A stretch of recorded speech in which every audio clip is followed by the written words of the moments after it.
होता है, जैसे पिता का धर्म, पुत्र का धर्म, पत्नी का धर्म, सबके धर्म अलग अलग होते हैं। राजा का राजधर्म होता है, ब्राह्मण का विप्र धर्म है, क्षत्रिय का क्षत्रिय धर्म है, सबका धर्म अलग अलग है। तो राजा को अपने राजधर्म का पालन करना चाहिए। उसमें धर्म का सब व्यापक है, उसमें बिना किसी पक्षपात के, जो जैसे संविधान है, संविधान के अनुसार जो भी राजा बने, ये प्रजातंत्र है, लोकतंत्र में जो भी राजा बने उसने जो शपथ ली है उस शपथ के अनुसार और संविधान के अनुसार जो संविधान का आदेश है उसके माध्यम से वो राजधर्म का पालन करे। राजा का जो कर्तव्य है बिना किसी पक्षपात के, बिना किसी भेदभाव के, राजा जैसे प्रजा पर समान भाव से अनुशासन करता है, तो राजा का धर्म करना चाहिए। उसमें किसी प्रकार का पक्षपात, भेदभाव न करें। सत्ता अधीन से आपका तात्पर्य शायद पंथ से है।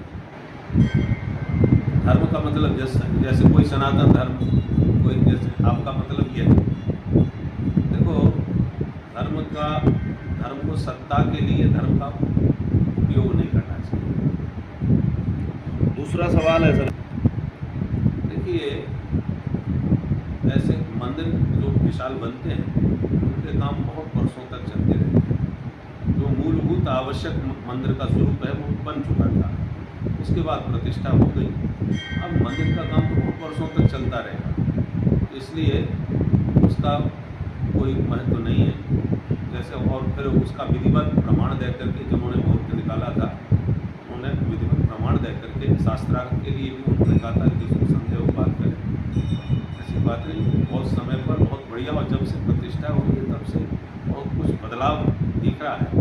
सनातन धर्मियों में ही नहीं, पूरे राष्ट्र के भीतर एक ऊर्जा और एक उत्साह दिखाई पड़ रहा है। वेद विरुद्ध विकास, विकास होना चाहिए, विकास का कोई भी विरोध नहीं है, परंतु विकास वो सार्थक होता है जो हमारे पूर्वजों ने, ऋषि मुनियों ने, एक भागवत का वचन है कि जो इस लोक में और परलोक में सुखी होना चाहता है उसे ऋषियों के बताए हुए मार्ग पर ही चल करके परम सुख प्राप्त कर बैठा है। मनमुखी ढंग से विकास करोगे तो वो विकास विनाश की ओर ले जाएगा। इसलिए ऋषियों के द्वारा बताए हुए सन्मार्ग पर चल करके ही स्वस्थ विकास होना चाहिए। विकास का मतलब वो है जिसमें सबका विकास हो, जीव जंतु कीट पतंग सब जहाँ सुरक्षित और प्रसन्न हो, वो विकास है। आज कई प्रजातियाँ विलुप्त हो गई, तो ये ऐसा विकास जो दूसरे का विनाश करते हुए वो माचिस की तिल्ली जैसी पहले खुद जलेगी दूसरों को भी जला देगी, ऐसी मनुष्य को मनमुखी ढंग से विकास नहीं करना चाहिए जिससे उसका भी नाश हो और सारी प्रकृति का भी ह्रास हो।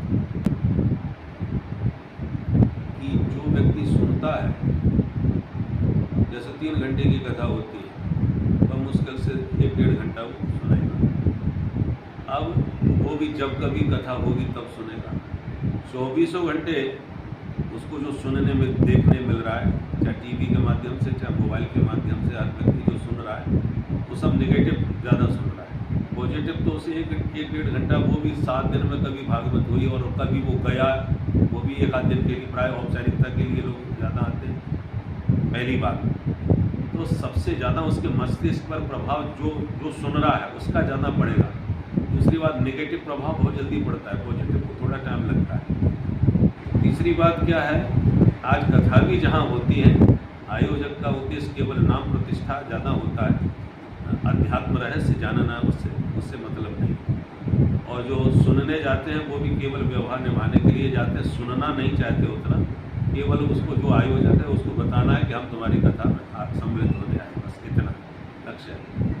और जो समझाने की कोशिश करे वो और फेल हो जाता है कि इनकी कथा समझ में नहीं आती। ऐसी स्थिति में जब तक आप जिस विषय का चिंतन ज़्यादा करोगे, श्रवण ज़्यादा करोगे, उसी का प्रभाव आपके जीवन में ज़्यादा पड़ेगा। तो व्यवसायीकरण तो सब जगह हो गया है, चाहे वो पहले वैद्य लोग नहीं करते थे, अब वैद्य लोग करते। अब सबसे ज़्यादा पहले शिक्षा और स्वास्थ्य पर कोई खर्च नहीं होता था, आज सबसे ज़्यादा इन्हीं दोनों पर खर्च हो रहा है। पहले जो विद्वान होते थे उनका संरक्षण राजा करते थे, राजा उनके दान मान का पूरा ध्यान रखते थे। आज ऐसा कोई व्यवस्था नहीं, बल्कि जो ब्राह्मण वक्ता जो हैं उनका न तो राजा की तरफ से कुछ है। तो ऐसी स्थिति में अब दूसरी बात, जो आयोजक है, कराने वाला है, आपको वक्ता टॉप का चाहिए है। और वक्ता के भाई जैसा हाथी की खुराक अलग होती है, बकरी की खुराक अलग होती है। अब तुम हाथी बांध करके बकरी की खुराक से संतुष्ट करो तो आप भी असंतुष्ट, वो भी असंतुष्ट। तो आपको यदि ईमानदारी से कथाई सुनिए तो विद्वान से सुनो, और जो तुम्हारे रेंज में हो उससे सुनो। आप उतना क्यों निर्वाह करते हो जिससे आपको भी कष्ट हो रहा है कि हम इतना गायन नहीं कर पाएंगे, और वक्ता की व्यवस्था भी नहीं बन पाती। सब शादी विवाह होता है ना, लड़का में टॉप का चाहिए पर दहेज के नाम पर हमको कुछ नहीं है। और जब वो दहेज मांगता है अपने स्वरूप के अनुरूप तो कहते तो बताओ ये दहेज मांगने लगे। भाई तो तुम ऐसे के पास क्यों जा रहे हो जो दहेज मांग रहे हैं? आप अपनी रेंज में ही आमजन के लिए है।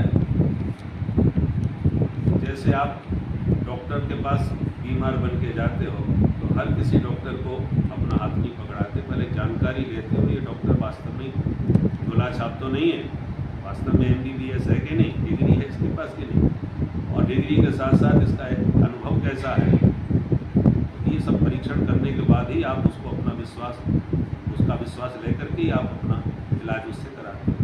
गोला छाप के पास जाओगे तो आपका समय बर्बाद होगा, पैसा भी बर्बाद होगा, और स्वास्थ्य भी। हर जगह सावधानी की आवश्यकता है, चाहे अध्यात्म का विषय हो, चाहे संसार का व्यवहार का विषय है। व्यक्ति को अपनी बुद्धि से विवेकपूर्वक निर्णय लेना चाहिए कि हमारा हित किस में है। और साधु संत कोई भी विषय इस समय, इस समय ये संक्रमण युग है,